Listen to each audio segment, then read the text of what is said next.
Welcome, friends! We are pumped you are joining us for this week's kids service. My name is Miss Jessica, and I'm the kids minister here at City Church.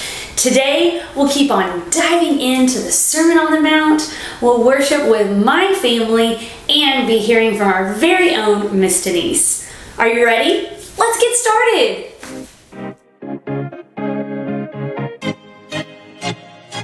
I'm gonna walk.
My name is Denise and I serve on the Kids and Littles team. We are continuing our study on the Sermon on the Mount. Jesus spoke to a large crowd from up on a mountainside, which was a perfect place to teach from, since everyone could see and hear him. The first part of the sermon is known as the Beatitudes. All but one of the 10 Beatitudes begins with the word blessed. Being blessed is being full of joy on the inside, even if things aren't perfect. Matthew 5:4 says, "Blessed are those who mourn, for they shall be comforted." I'm going to tell you about a man in the Bible named Nehemiah, who was very sad. Nehemiah was a Jewish man. He and his family were from Jerusalem. He lived in King Artaxerxes' palace in Persia. He was a cupbearer, an official whose duty was to serve drinks at the royal table. One day, one of Nehemiah's brothers came to visit from Jerusalem. He told Nehemiah that things weren't well in Jerusalem. The wall of Jerusalem had been torn down and the gates destroyed by fire. Nehemiah was so sad that he wept. He fasted, cried, and prayed for days. He prayed that God would hear his prayers and that the king would be kind to him. Let's read what happened when Nehemiah went to the king. Nehemiah 2:1-8 says, In the month of Nisan, in the 20th year of King Artaxerxes, when wine was before him, I took up the wine and gave it to the king. Now I had not been sad in his presence, and the king said to me, "Why is your face sad, seeing you are not sick? This is nothing but sadness of the heart." Then I was very much afraid. I said to the king, "Let the king live forever. Why should not my face be sad when the city, the place of my father's graves, lies in ruins and its gates have been destroyed by fire?" Then the king said to me, "What are you requesting?" So I prayed to the God of heaven, and I said to the king, "If it pleases the king, and if your servant has found favor in your sight, that you send me to Judah, to the city of my father's graves, that I may rebuild it." And the king said to me, "How long will you be gone? And when will you return?" So it pleased the king to send me when I had given him a time. And I said to the king, "If it pleases the king, let letters be given me to the governors of the province beyond the river, that they may let me pass through it until I come to Judah. And a letter to Asaph, the keeper of the king's forest, that he may give me timber to make beams for the gates of the fortress of the temple and the wall of the city, and for the house that I shall occupy." And the king granted me what I asked, for the good hand of my God was upon me. Nehemiah and the people went on to rebuild the wall of Jerusalem, even though they faced threats from an enemy. They finished the wall in only 52 days. That must have made Nehemiah very happy.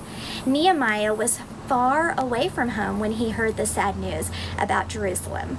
In his sadness, Nehemiah prayed to God, and God heard his prayers. God comforts us when we hurt. King Artaxerxes saw Nehemiah's sadness and offered to help.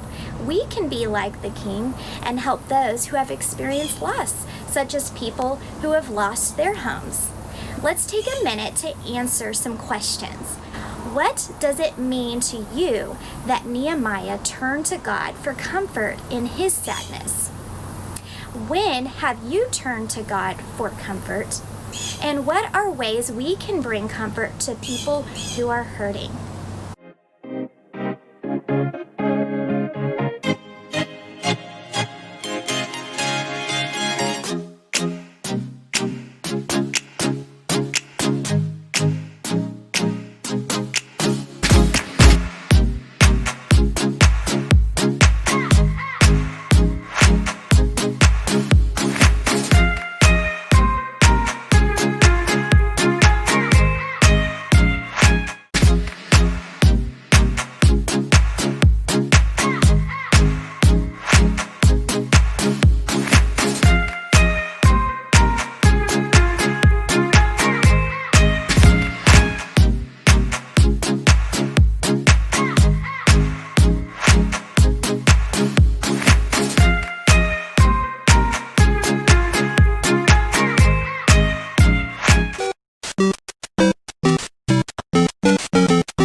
Let's recap what we did today.